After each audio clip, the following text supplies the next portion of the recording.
Tauzimuga adab Maldiv Shai India Tapurar Pode Kauma Shukurai Maruhaba Tauzimuga adab Maldiv Shai India Tapurar Pode Kauma. Hello, and welcome back to another episode of the One Sacred Pause podcast. I'm your host, Jessica Winderl, and today I am speaking with two wonderful women all the way from Australia, and we're going to be talking all about conscious conception, preconception, and all kinds of things related to preparing your body physically, mentally, and spiritually. So welcome the women of the Women's Wisdom Co., Karina, Marschall, and Madison, Milton.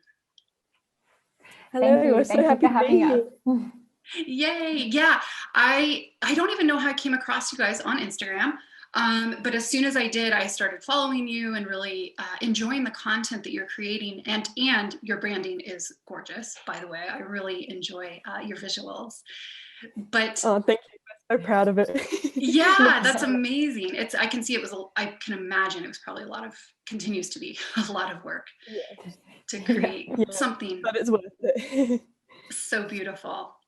So I'd like to just start off the conversation by asking what your interest in preconception is and how you guys started forming your business together about 6 months ago. Yeah, well, basically, it all really kicked off after I gave birth to my little man. So my son's just coming a year old now.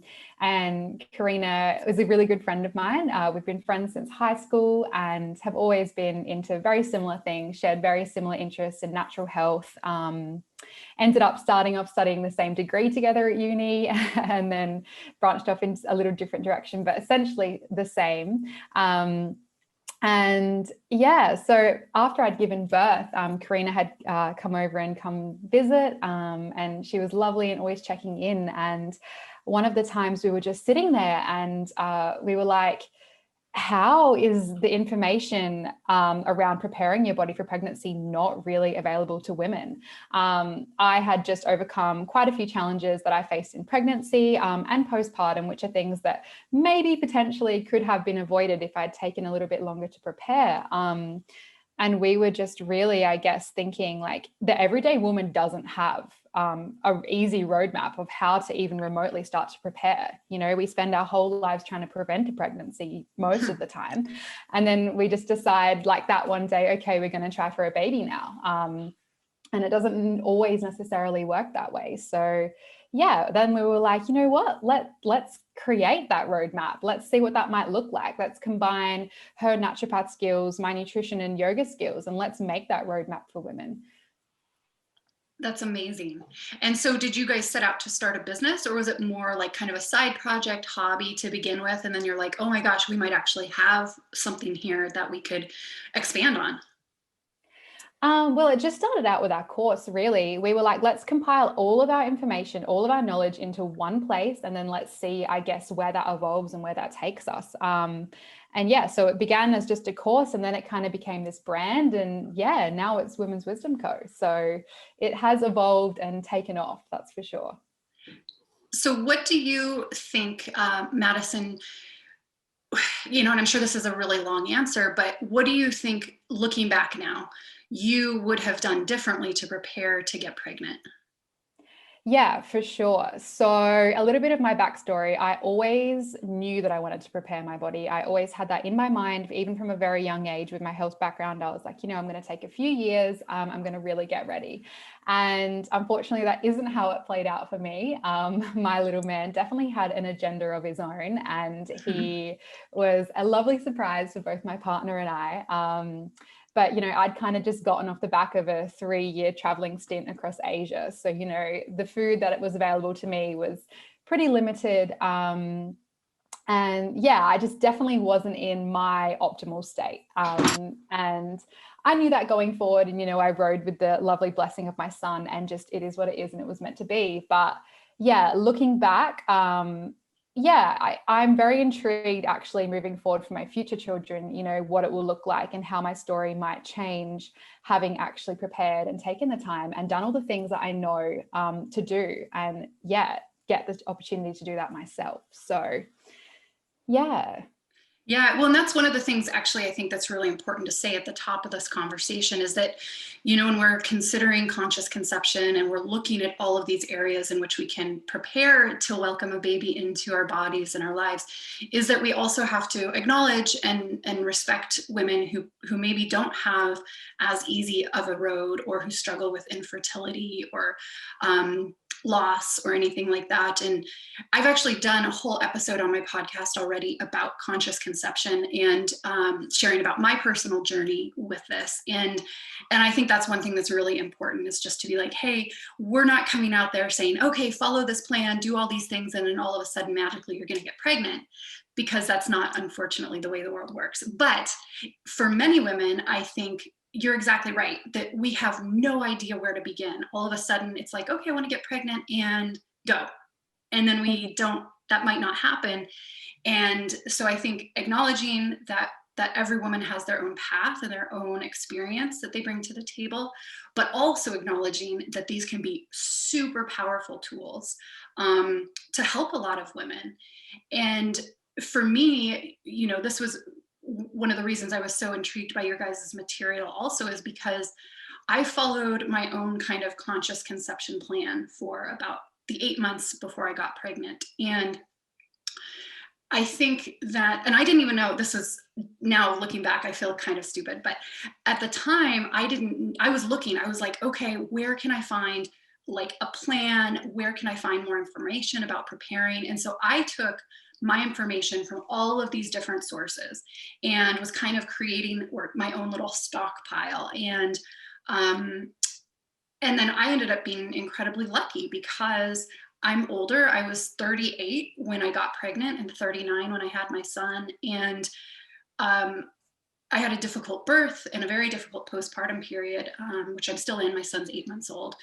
And looking back, the preconception period was imperative, and it was so important for me in my journey, and actually how I think the health of my son turned out. I mean, he's just like a squishy, happy Buddha baby, and I actually really attribute that to a lot of the foods that I ate and a lot of the practices that I had in a super low stress mentality around the process. And I got pregnant on the very first time the only time my husband and I had unprotected sex. And I share that not to upset women who struggle with getting pregnant, but as like, hey, it can happen. And I really think following a plan was a big part of that. So will you guys share a little bit about what the information is that you provide to women who are taking your course and following your guidelines? Yeah, definitely. So I guess the whole concept behind preconception and conscious conception preparation is that most people think that the health of our child begins at conception. But when you look at it from a grand scheme, eggs actually take 120 days to mature. And sperm, the life cycle of a healthy sperm is around 74 days. So in all, I guess we recommend a minimum of like 3 to 4 months of preparation. And that's what our course is guiding us through. So we base it on like the minimum preparation of 3 to 4 months for both partners and how they can prepare their bodies. So yeah, we have split it up weekly though. And I guess, yeah, it's a lot of information. So we'll have to attach some links below as well for more information. But we kind of look at it from an aspect of completely nourishing yourself. So fertilizing your soil, preparing the garden, I guess, for preparing your garden, the womb, and your body to kind of grow a child. So yeah. So that's the basics behind it. And I guess it all starts with nutrition, first of all. So there was a Dr. Weston Price, I reckon his name was, I always forget it, but I think it was Dr. Weston Price. And he traveled around in the 1930s, all around the world, so way back then, to different cultures and different tribes around the world. And he found that most tribes actually had a bit of a preparation journey for their fertile couples, so that those couples could prepare themselves for pregnancy and be the strongest self before falling pregnant and before raising a child. So he found one tribe in the Swiss mountains actually, and they fed their fertile couples their sacred food, I guess, which was special grass-fed cow butter that they prepared, and they spend like months preparing for their fertile couples so that they could have, you know, optimal conception and optimal children's health as well, which in looking back at it was like a really good standpoint for their survival of their entire tribe, which was interesting. Well, that's so cool you say that, because I used a very ghee heavy diet in both my preconception period and in my pregnancy and of course postpartum. But you know, ghee is also, it's clarified butter from the Indian tradition, and same thing, grass fed, very special in the way in which it's prepared. And especially I was using herbal ghee. So I had, one of the things I did a 2-month Ayurvedic preconception cleanse. And so it was a month of cleanse, and then it was a month of rebuilding and renourishing all the tissues. And so I followed a very specific dietary plan and following the Ayurvedic tradition. And yeah, I mean, I had so much ghee, special medicated ghee in the morning that I had made, a special medicated ghee at night that I had made, cooking with ghee in all a lot of my drinks. Like I would make a hot like date milk drink with ghee, so delicious. And I don't have a nutrition background. I would not say that's an area that I'm very well versed in. And so my main goal had really been focusing on good fats. That was I was like, if I don't know anything else, I'm just going to make sure that I'm eating. And I did eat a lot of oatmeal, a lot of seeds, a lot of nut butters, a lot of ghee. And I just was like, how much good fat can I get? I know you guys talk a lot about seeds and nuts in your program. Can you speak to that? Yeah, Yes, So absolutely. Oh, you go, Mads. Sorry. Yes, absolutely. So ghee is a huge aspect in my life and what we recommend to our clients as well. We love to educate around that in our course. I think that's something that's just so easily incorporated, like you said, in cooking, in drinks, and it's just so well-rounded and covers so many of your fat-soluble vitamin bases. And yeah, so many of our hormones as women is so critically dependent on fats from your diet. So, you know, if you aren't necessarily getting all of your fats in, then, you know, you potentially might be creating imbalances, which will then, you know, make it harder to fall pregnant potentially, as well as, you know, literally our brains are built from fat. So you are supplying the building blocks for your child's brain as well. So you don't want to be limiting that at all. And did you want to add in, Karina? Yeah, we're definitely, I've just seen a few clients lately actually who have grown up in the era where low fat diet was like all the craze. And like that's all they were hearing, like cut your fat completely and that. And now these women are growing up and looking at conceiving and all that, and they've lost their periods completely because their hormones can't actually like be created without the good sources of fat. So their bodies just stopped communicating. So yeah, I think coming out of that whole low fat diet phase and into the like good fat and healthy fat phase is a huge step for many women. Mm-hmm. Yeah, well, it's completely, I mean, I'm a child of the 80s and 90s, and I remember that. And then it was Atkins, and it was like all this crap about, yeah, starving your body, starving your brain function through eating low carb. And that was one of the things. There were two, I mean, I did a lot of different things on my own path, but the two things that I really credit with helping me was just letting go of worrying about what my body looked like and what eating all this fat, good fat, might do. And I mean, for me, it didn't really change much anyways, just because I've eaten that way for a long time already. But I really ramped it up. I was like, okay. And I was having all my banana oatmeal pancakes every day. And yeah, just as much of these foods that I knew would be really supportive as possible. But the other thing that I personally did, and I realized this could be a hard thing for many women, because I was an older mom and my husband and I when we started dating and we were first married, and we'd of course talk about kids. Do we want them? Do we not want them? And we were both kind of on the fence about it for a really long time. We're both really independent. We love to travel. We love to ski. We like to go for adventures. We were living in the US. Then my husband immigrated to the US, and he's Norwegian. We lived there for a while. Then I immigrated to Norway. We lived here, still live here. And so when we sat down to finally, right before I turned 38, and I was like, okay, we got to get serious. The clock's ticking. And we made the decision. We were like, all right, we're going to try in October of 2019. And so that gave us a timeline to kind of think about it and for me to start preparing. But we also had said to each other, hey, if we don't get pregnant, then we're going to live our life without children. And for us, that was such an empowering statement. And again, this isn't probably right for everybody, but it was right for us, because what it did was it relieved a lot of the stress from the process. We both wanted a child. We both decided that we were ready to welcome a child into our family. And yet we were also like, okay, if this doesn't happen, we're not going to pursue it. We're not going to go for IVF. We're not going to go and try other interventions. And what do you guys teach about for women to lower their stress and anxiety around the process of getting pregnant? Because I think that's such an important thing, because I think so many women get so hyped up and it becomes counterproductive. Absolutely. Yeah, I couldn't agree with you more. And I think also what you were saying around just getting on the same page with your partner and having that support and being like, you know what, this is what we're doing, setting that goal, setting that timeline. I think that kind of creates a bit of space and a bit of support, I guess. You have that goal in mind together and you're both striving for the same thing.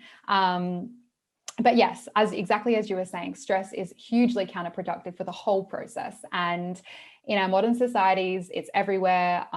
It's almost impossible to avoid, and for so many of us, we are living our lives every day just so ramped up by stress, constantly bombarded with everything, and then adding on also thinking about, oh my gosh, okay, I'm going to have a baby. I need to start preparing. And what if this doesn't happen? And all these thoughts start creeping in.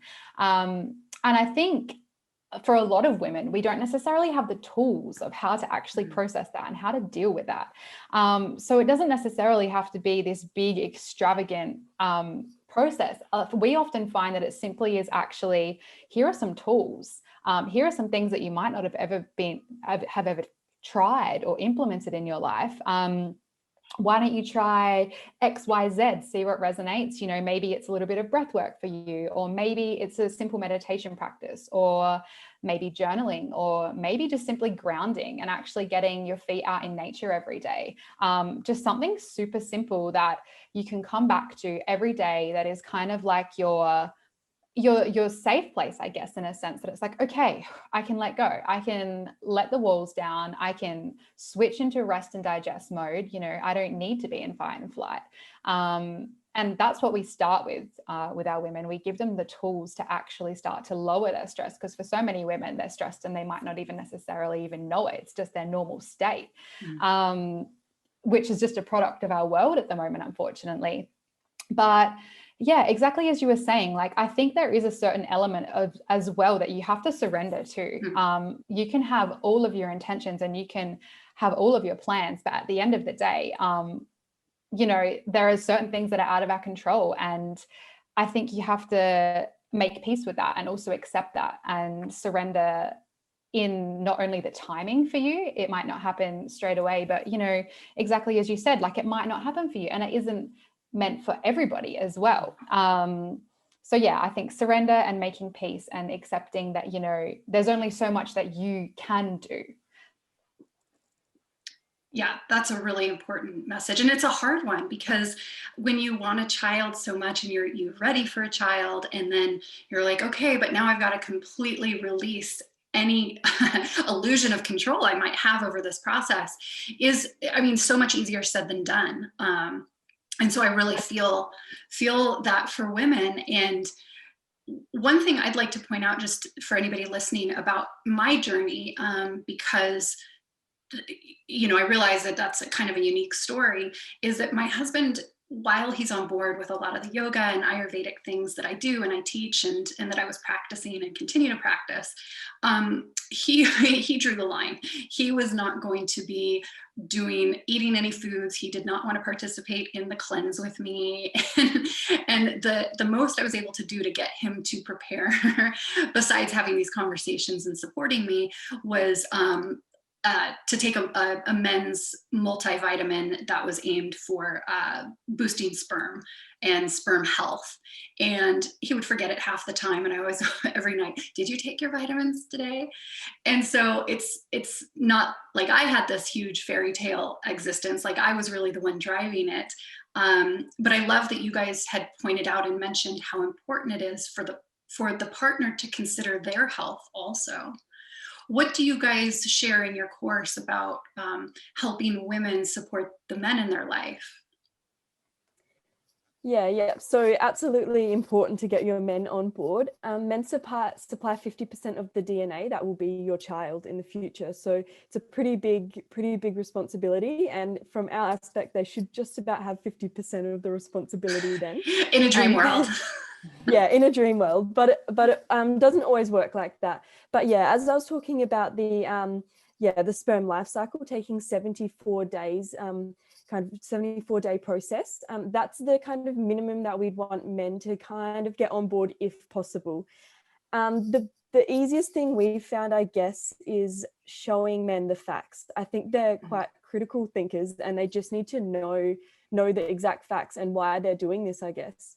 So once you kind of do show men like this could help with this and this could lead to this outcome, then they're usually getting on board and like open to at least, you know, taking a multivitamin or at least cleaning up their diet. And I think if you're just putting in the time frame of, oh, it's just for a few months, like just for a couple months before we conceive, then they can usually kind of make a bit of a deal with them. But that's a great point. Mm-hmm. Yeah, and we often find that even sometimes for men, even just a multivitamin, that might be enough for some men. And, you know, that not everyone's different. And I think we also like to, I guess, like you said, give them the decision and say, okay, what level do you want to meet me on? This is why I'm doing this. This is where I'm going. This is what I'm doing. What level do you want to meet me on? Where are you comfortable? Where are you open to potentially learning some more? And I guess like at the end of the day, really like one of their biggest jobs as well is just also supporting us and being the most nourished version of ourselves. And that in itself is a huge job too. So even if they're not necessarily overly keen on getting on board with the physical stuff, like even just being that support is huge. Mm. Yeah, I think you guys hit on some really important points that I hadn't considered. I might have used those tools if I were doing it again, even though my husband's great and was supportive. Using the numbers and the statistics and putting an end date on it, okay, this is only 3 months, is probably pretty effective with many men. Because for men who are ready to become a father, hopefully they're invested in the process. What about, you had mentioned, Madison, using breath work, and what other tools do you recommend to your clients in terms of reducing stress or just preparing the body, I guess? Yeah, absolutely. So I guess Karina shared, we talk about diet a lot, but then we also do go into very much lifestyle kinds of things. So we do talk about the 5 pillars, actually. We have 5 pillars of preconception health that we like to educate around. And the base tier of that is your diet. And then we move into more lifestyle factors like, okay, let's take a look at what is in your environment, what's around you. What are you putting on your body? What are you using in your home? What kind of toxins are you exposed to on a day-to-day basis? And then that's kind of like our core groundwork. And then once you've kind of got those down pat, then we start to move into the more emotional preparation with our women, and also that stress management as well. So exactly as you said, I love to use breath work. That's a huge one for me that I find personally super effective. But we also love to talk about flower essences with our women as well. That's something that we incorporate in our course and is quite dear to both Karina and I. We have quite personal journeys with them. And as well as for me, I love journaling. And we kind of just give our women all of these tools, and they can choose, okay, cool, this feels really good for me, I'm going to continue with this practice. But simply just literally the simple notion of taking pen to paper and actually letting go of whatever is circulating in your mind in the moment is so therapeutic, that so many people overlook and often just forget about. You know, I don't know, it's just something that not that many people do, and you don't really realize the power until you sit down and you actually do it. And then afterwards you're like, holy crap. Like, it's kind of like giving your mind a permission slip and saying, hey, you know what? I hear what you're saying. I'm going to write it down here. You don't need to worry about it. You don't need to keep going over it. We're not going to forget. It's right here. And kind of just releasing it and letting it go. So that's a really big one for me: breath work, journaling, flower essences. Yeah. Do you have anything to add, Karina? I guess just one study that comes to mind was, well, a lot of studies actually have found a link between women who stress day to day. So just over things, you know, running around to different meetings and that, just simple stresses that many of us have. And those studies have found a link between those types of women and lower chance of pregnancy. And one study even found that women who had high stress levels, like a high-end job and all that, took 29% longer to get pregnant. So for those people, like, trying to conceive, that's quite huge. That's a huge impact that just stress can have on your body. Stress impacts ovulation, like it can halt ovulation completely. And without ovulation, you obviously can't get pregnant. So yeah, I think that's why we've made such a focus on mental and emotional preparation for pregnancy. We've got 2 whole modules on it in our course so that women really find some tools to help deal with that a bit better. Amazing. Yeah, that's, you know, we start like with all practices of yoga, and I'm a yoga teacher and an Ayurveda teacher. And, you know, we have to start with the tool that's the easiest to access, which is the physical body. So starting, like you said, Madison, clearing out. I mean, so many women aren't even conscious or thinking about the toxins in their home environment, or the makeup they use, or their deodorant, or their laundry detergent, or anything like that. So that in itself can be a pretty big education. But then moving into the emotional, mental, and spiritual bodies, I think, is a huge part of this journey. And one of the things that Ayurveda teaches, the sister science of yoga, is that if we have repressed emotion, or we have accumulated toxic matter that's related to unprocessed emotion, then it actually will manifest as a physical ailment. And so for me, that was something that I worked on, was clearing out the emotional stagnancy that I had. And that was, Madison, what you're talking about with the journaling too. And I had done early on, right at the beginning of my preconception journey, I had gone and done a 3-day breathwork training. And for me, that was to release emotion I was holding on to from grief and unprocessed emotion related to cancer treatment I had a few years before, because I knew that I was holding on to this stuff, and it was going to be really hard for me to welcome in the joy of a new life when I'm still processing or trying to process really heavy emotional stuff. And thinking about the preconception journey now, not just from the physical, but also moving into these more subtle realms, is also something that might be a little foreign to women. And even so far as, and for me personally, this was actually the heart of my journey. I did all this extra stuff. I did all these yoga nidras, and I used flower essences, and I did all these meditations and all this stuff. I did a week-long meditation training, and really focused on the spiritual side of calling my baby in. And for me, that was so cool. And it was funny because the baby I saw in my meditations actually ended up not being the baby I had. So I'm still not quite sure what happened with that, but it's still such a powerful thing, is because at our essence, we are spiritual beings.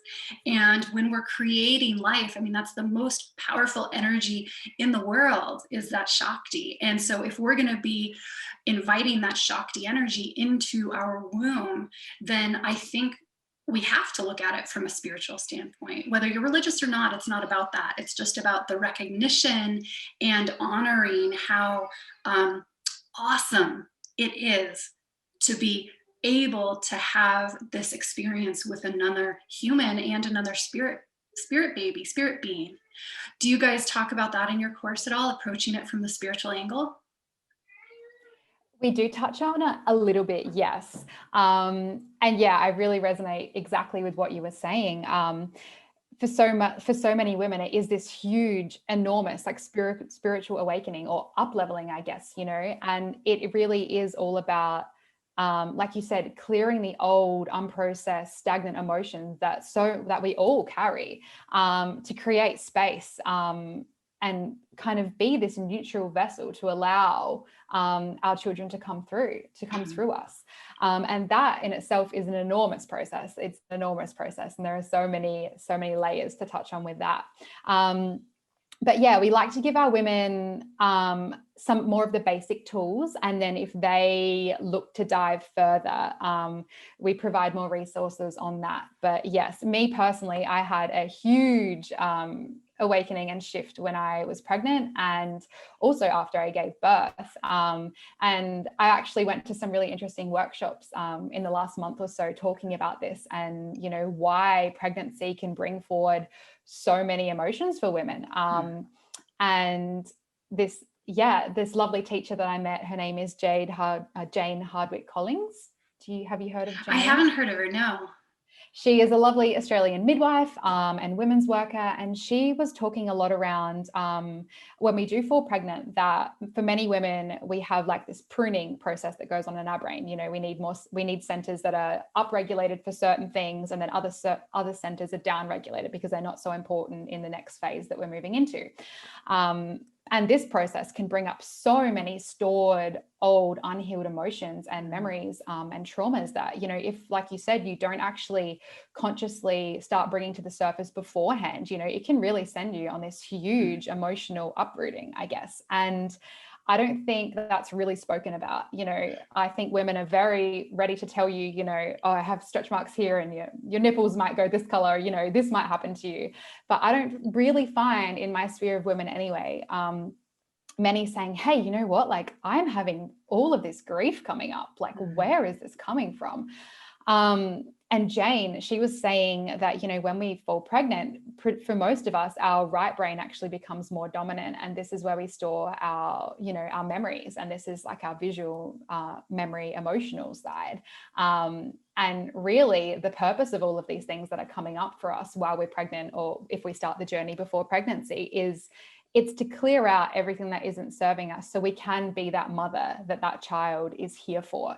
You know, we can be that highest evolution of us to then mother this being.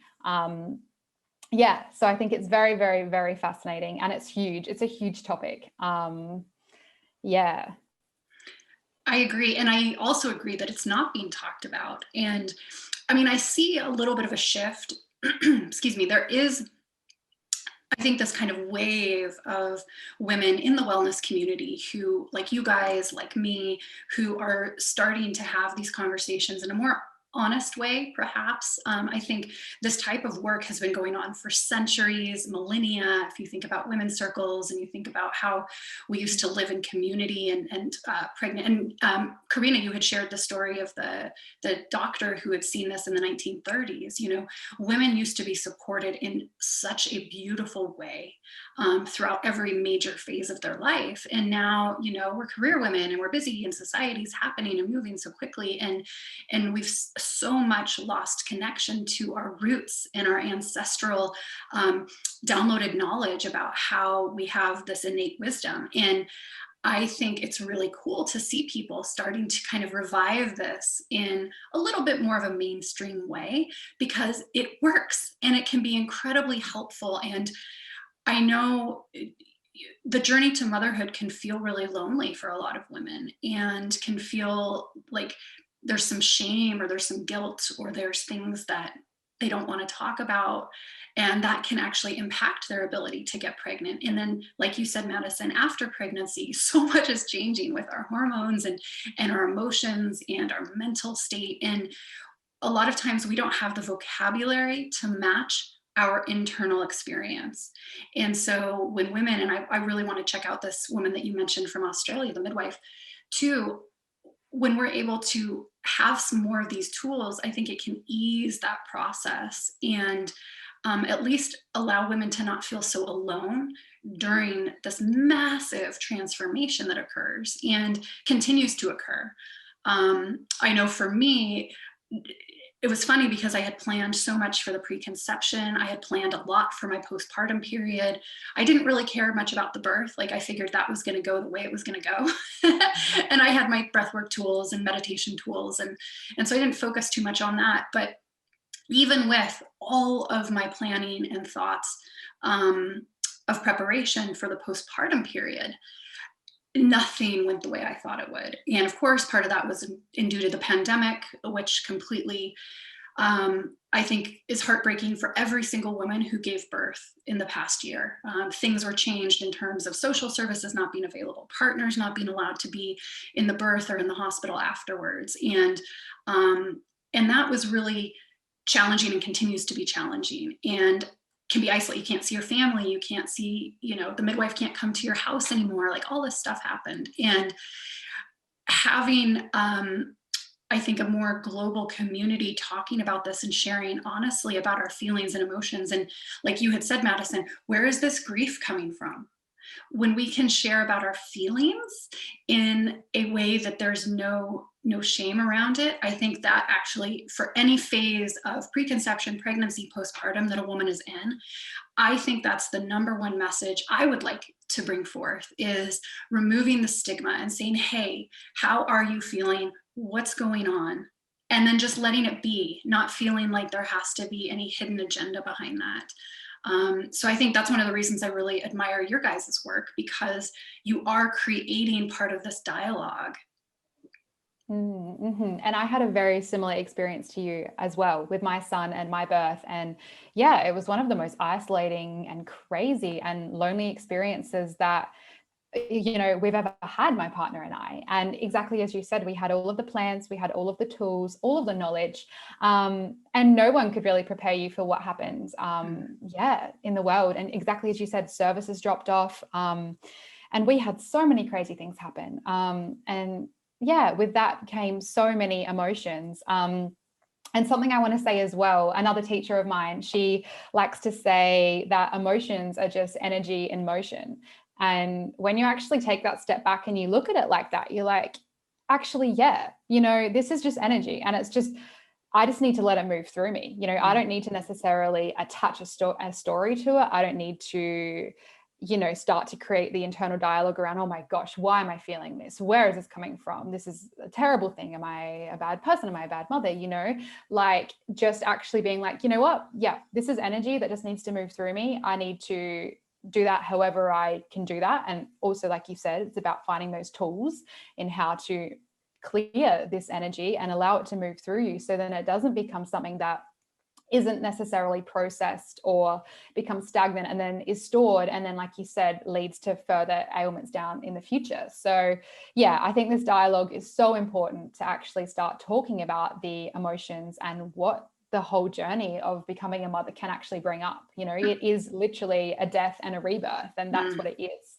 And back, as you were saying, in the times of villages when you would have elder women or midwives in the villages who would actually sit with you and pass down that knowledge and that wisdom and say, hey, this is an enormous transition and rite of passage that you're about to cross.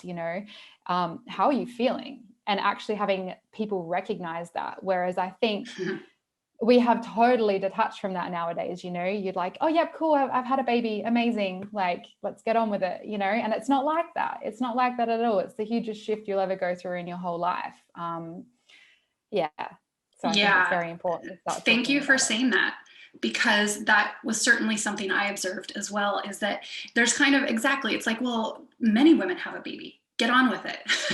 And it's like, wait a minute, this deserves respect. This deserves acknowledgement. And I think when I was pregnant, my pregnancy was pretty, even though it was a smooth pregnancy, it was still pretty rough. I was very sick. I had a lot of side effects that were pretty debilitating for a while. But my doctor was just like, well, we don't treat pregnancy as an illness. And I get that, it's not an illness. However, it's more important, or it's more substantial than just like, oh, it's a cold, you'll get over it. It's like, okay, why have we now attached, it's like how there's this badge of honor around how stressed you are, how busy you are. It's like, well, I'm so busy, I'm so busy, I'm so important in our general society. It's the same thing with women, like, oh yeah, behind the scenes, like I'm totally suffering behind the scenes, I'm exhausted, I'm fighting with my partner, I can't control my emotions, I don't know what's going on. And then you meet them for a coffee, or you talk to them on the phone, and they're like, yeah, rubbing their belly, I'm pregnant, it's a little tough, I'm tired, but it's all good. And it's like, excuse me here, I'm going to swear for a second, why the fuck are we not talking about this in a real way? Because to me, it was so shocking. And when, especially once I got pregnant, a lot of the symptoms, you know, nobody talks about, I mean, you might hear about the heartburn, you might hear about the nausea, but I mean, skin tags, nosebleeds, insomnia, terrible water retention, like all of these things that you're like, I had no idea this was related to pregnancy. And you're like expected to just like get on with it. Yeah. And it's true in every phase of a woman's journey, the preconception as well, where, you know, a lot of women don't want to talk about it, that they're trying to get pregnant, because it's really personal and intimate, and you don't know how that's going to go, of course. But I wish we could talk about it and say, hey, you know what, I'm trying to get pregnant, and I'm on this journey, and it's really wonderful and exciting. And also, you know, releasing the expectation of like, okay, I'm going to get pregnant. And like, for example, here in Norway, and I don't know how it is in Australia, our kindergarten, or like the baby daycare, starts in August, and they only accept kids who were born up until the year prior. And so it's really favorable to have a baby in the month of July, because then you have a full year of maternity or paternity leave. And then as soon as you need to go back to work, your kid is starting in the daycare. I happen to have my son in July, totally by chance. But it's funny, so a lot of people will try to plan their pregnancies, and then they'll even try to plan their pregnancies so that they have their first kid, and they have the year, and then they have the kid goes to daycare, and then they have their second one. And there's a way that a parent could have maternity or paternity leave for 2 years, like full years staying home. And I don't know the exact details, so if a Norwegian's listening, they're like, that's not quite right. I don't know, because I'm not doing that, but it's a very common goal here. And so striving to like plan your pregnancy strategically is very interesting. And so people will share about that, but they're not sharing about the emotional journey behind it, and like, oh, this is tough and exciting, and I don't know, and I'm planning, and then same thing with the pregnancy, like sharing the real truth of the matter. And then of course postpartum, very few people talk about the reality of postpartum. And just like you said, Madison, how truly isolating it is. And for me, postpartum has actually been the hardest part of my entire journey. And a lot of struggles, hormonally, physically, emotionally. And that's, I think, a huge shock to a lot of women, because we don't talk about it, so you wouldn't know, especially when you're a first-time mom. And then all of a sudden you're blindsided by a lot of this stuff, and you feel even more isolated because nobody's talking about it, especially not other mothers. So I think it's interesting that in our society, like, why have we created this intense shame around a woman's authentic experience, and making sure that we can perhaps do our part to share. And I'll say one last thing before you guys can jump in here. From the postpartum perspective, I have felt, and I'm very open with my experience, I'm very open with how I feel for the most part, and am very confident and comfortable with who I am and my experience. All of that being said, it feels incredibly vulnerable to share about my postpartum experience. And I do feel and have felt some judgment or some feelings of insecurity creep in when I'm honest about it, because I don't know if it makes other women uncomfortable, or if they don't want to acknowledge their own postpartum experience, or if they didn't have that experience at all, which also could be true. There are women who have lovely postpartum experiences, but I think overall, many of us struggle behind the scenes. And so I think that's a really detrimental thing in overall for women in our modern society. So I don't know what you guys think about how we open this conversation up. Yeah, Yeah. that was one of our initial goals, I think, with starting Women's Wisdom Co. So it was around creating a community, creating a safe place for everyone, no matter where they are in their journey. You know, they may be IVF veterans or whatever, or they might just be starting to baby prep. We wanted to create a safe place for everyone to be able to talk and just tell us their story. And so far, like, everyone's loving it. Heaps of people have opened up to us, which is so amazing. And I think, you know, there's that saying that it takes a village to raise a kid. I think, like, we think it takes a village to support a couple to get pregnant. You know, even that first step, it starts all the way back from just falling pregnant. That couple and that mum to be needs that support. Absolutely. Yeah. And I think through our work, just opening up the conversation around, like you said, preparing for pregnancy, and actually encouraging women to say, hey, yeah, we're preparing. My partner and I, we're spending the next 2 years, we're preparing to have a baby. You know, how often do you hear people saying that? So we're really trying to encourage women to start talking about it, because, you know, even if you don't necessarily successfully get pregnant, even if you don't fall pregnant on the set time or month, like, you should still share, you should still talk about that, because that in itself is going to be a huge emotional journey for that woman. So yeah, I think it is all around just like creating that space, like making women feel safe and heard. And you know what, it's okay that it doesn't look like X, Y, and Z, and it's okay that you don't feel this right now. Like, it's everyone's own unique journey. And something else I wanted to say that I thought was really interesting, when you were saying how women plan their pregnancy for the care, and then 1 year later they want to fall pregnant as well. Something that we actually just shared not too long ago on our Instagram is this whole theory around child spacing. I don't know if you want to maybe dive into that. Yeah, absolutely. Please, let's talk about it.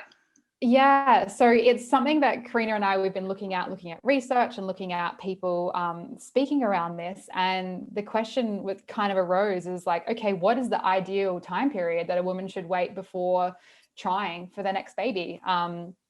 And I think it all ties in together, you know, with the preconception period, pregnancy, postpartum, and then moving on to your next one. You know, we wanted to start our work at the very start, because if you are set up strong and nourished from the beginning, then it's likely going to lead into, you know, a more nourished pregnancy, potentially, hopefully smoother postpartum, and then that leads into the next pregnancy as well. But I'll let Karina continue on with the child spacing post, because she wrote this and she did the reading, and it's amazing. Yeah. So yeah, we did a post on child spacing, and it was just a few different opinions of people who had looked more into it, I guess. So the same doctor that we spoke about earlier, Dr. Weston Price, he found that couples and different tribes roughly spaced their children between 2 to 3 years, because that's the optimal time frame for the parents, the mum and the dad, to completely recover postpartum, to completely build their stores up, their nutritional stores, their emotional stores too, and completely be ready for the next stage. I think one thing that a lot of people overlook is that the baby, with each pregnancy, the baby actually takes 10% of the mother's total mineral supplies, which is huge. So women who are having, 1, 2, 3 babies straight after each other, without completely building those stores back up, can just become more and more depleted. And then that can lead to, less healthy children as well. So it's not just disadvantaging the women, but their family as well. That is so interesting. And it's like, on one hand, there's the strategy of spacing children based on your daycare needs. And then on the other hand, there's the holistic actual reason why spacing children would be important. And I think that's so cool. Are you guys going to dive deeper into that and kind of expand in those areas in your courses and offerings? Potentially, yeah. So we like to also make it known to second-time mums, third-time mums, fourth-time mums that, our work and our course is still for them. You can start preparing. Like, it doesn't matter whether it's number 1, 2, 3, or 4 for you. so yes, we definitely are trying to, you know, start that conversation, because it isn't something that's really that spoken about, I guess, in our society. And, you know, there's often lots of talk around, you know, oh, you don't want a too big a gap between your children. And I don't know, for me, having, you know, just about to hit 1 year postpartum, I'm like, oh my gosh, how are women potentially getting pregnant, you know, next month? Like, when I think about where I'm at and with all the knowledge I know, I'm like, how are they just then continuing? And exactly like you said, like, there are so many growing pains. Well, some women experience, not necessarily all women, but for a lot of women, there are so many growing pains, particularly with your first in that postpartum period. And it's like, I think that needs to be fully acknowledged, you know, like emotional healing, every level of healing, nourishment. Yeah, just the idea of potentially, you know, getting pregnant in a few months to me is like, oh my gosh, like, why is nobody talking about how huge this actually is for a woman? Oh, I'm with you on that. I mean, my husband and I were only having one kid, and that was always the plan. And I think about that all the time, because I'm like, oh my God, I can't imagine being pregnant now or getting pregnant in anytime soon, because my husband, he's on paternity leave. I work from home and we have one kid. So it's like two parents, one kid, and we're both exhausted. And we're both like, oh my God, this is really, it's amazing. It's awesome. But it's also like, wow. Okay. And I understand it gets easier with each child, and you have more experience and you're more confident, more comfortable as a mom and dad. But I'm also an older mom, so my natural energy is a little bit lower anyways. But yeah, I definitely am like, oh my God, I can't even imagine right now doing this all over again. I need more. If I were to get pregnant again, I would need quite a bit more time to recover. I wanted to ask you guys too, one thing I know you've posted about quite a bit is the information for a good prenatal vitamin, and sharing about what that looks like and what women should be looking for. And there's differences in prenatal vitamins. Can you guys speak to that a little bit maybe?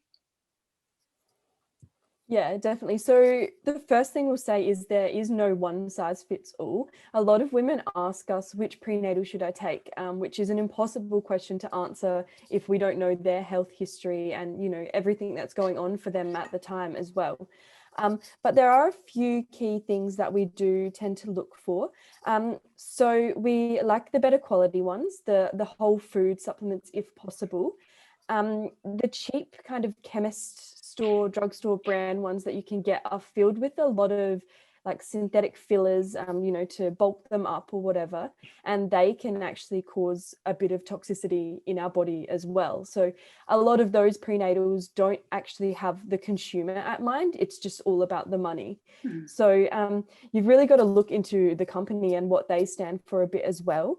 Another huge point here is to make sure the vitamins and the nutrients are in their most absorbable form. So a common one here that a lot of people may have heard of is the activated folate versus the folic acid. So folic acid is the synthetic version, and then you can get the activated folate. The problem with this is that around 60% of the population have a gene mutation on the MTHFR gene. And this can actually affect the way that we convert folic acid, so the synthetic version, into an activated form within our bodies. So if women are taking folic acid, high dose folic acid, and they've got this gene mutation, then they potentially aren't able to use that. And it can kind of cause a backlog in their system. And yeah, it can cause more damage than it can help. So making sure the nutrients are in their most absorbable form is a huge one, but that is just kind of learning and knowledge and like educating yourself. But we post a lot about that on our page. And then also the supply of dose, I guess. A lot of nutrients like mark that they have everything you need, like it covers all basics, but it's like when you look at it, you know, it's a minuscule amount, like it's such a low dose that you're almost better off not taking anything. Like one common one here in Australia, I won't name names, but the vitamin D levels in that particular supplement, like you'd get more just walking down the street for 5 minutes. Like it's just ridiculous. Like when you really need like a lot more intake. So yeah, it's a bit of a whole new world when people start looking into prenatal supplements. Yeah, well, I mean, that's true with any supplement or any vitamin that somebody might take. There's a lot of, especially if you're interested in taking or approaching your fertility from a more holistic wellness approach. There's still a lot of greenwashing. There's a lot of crap out there, and sifting through that can be really challenging. And I mean, I know I certainly struggled with that, and I used a brand that I love and I use for other things. But the problem is in Norway, it was really hard to get. It was very expensive to import it. And so, yeah, that's why I thought I wanted to bring that up on this podcast, because I think a lot of women, they're just like, oh yeah, just, go to the drugstore and take the designated prenatal vitamin and you're good. And I agree. I think you have to do a little bit more research. And on that point also, this cracked me up. And then of course, I want to hear what you guys recommend in your course about this. But when I started my preconception journey, and I had gone into the pharmacy here in Norway, and I was looking for a prenatal vitamin, and I had asked one of the women working in the shop, I was like, oh, I'm looking for a prenatal. And she was like, oh, are you pregnant? And I said, no, I'm not. I just want to, I'm starting to plan to get pregnant. And she was like, she grabbed the box out of my hand and she's like, oh, you don't need these then. These are only if you're pregnant. I was like, okay. What are your recommendations on when a woman should start a prenatal vitamin? So you go, Karina, sorry. So it's definitely way overlooked. A lot of doctors don't like accept that women should take a prenatal multi, but they're so important. So like I spoke about the egg and the sperm developing, that is when they need the nutrients, that is when they need those key nutrients to create optimal DNA, basically. By the time you've conceived, it's kind of too late to edit the DNA that you're passing on to your child. You can edit their health outcomes, but the DNA is set in stone. So taking a prenatal, I guess, absolute minimum, we'd say 3 to 4 months before you conceive. But yeah, we like to recommend it even further, 6 to 12 months. So yeah, we've put together a bit of a guide for women who might not necessarily want to go down the entire conscious conception baby prep journey course. We've put together a guide on our store about how to choose a prenatal and what to look for, and the doses and that kind of thing as well, so that women can educate themselves and make an educated decision for their own family based on that. Amazing. That's so great. And of course, I'll be linking all of this in the show notes to your website, to your Instagram, so that people can start following you. And do you guys also do individual consultations, or are you just doing group formats right now? Karina does individual consults, yes. So she does consulting through her naturopath business, which all of the links and information is all available on our Women's Wisdom Co. Instagram as well. Awesome. That's amazing. Mm-hmm. Good. Well, I think that's a wonderful place to wrap up. This has just been a total delight to meet you ladies and chat with you about this. I love this topic so much. Probably because I had a better experience with my preconception than I did with my postpartum, even though I love talking about postpartum as well. It's all of it's important. All of it is so important. And it's kind of that idea of, when you get married and so much focus is put on the one day of your wedding, and we never talk about the marriage and how healthy that will be, and tools that you can have for the marriage. It's the same thing, I think, with pregnancy and having a baby. Is so much focus and attention is driven onto the one day that or 2 days maybe, that you are in labor and giving birth. And very little is thought about the preparation or the after period. So I just love what you guys are doing. And thank you so much for being on my podcast and sharing all your wisdom and what you guys are up to. Thank you. Thank you so much for having us. I've loved chatting. It's been great. Yay. Awesome. Yeah, thank you so much. You are so welcome. Bye, ladies. It is dinner time in Australia, I'm sure. So enjoy. All right. Bye-bye. Thank you. See ya. See ya. Bye.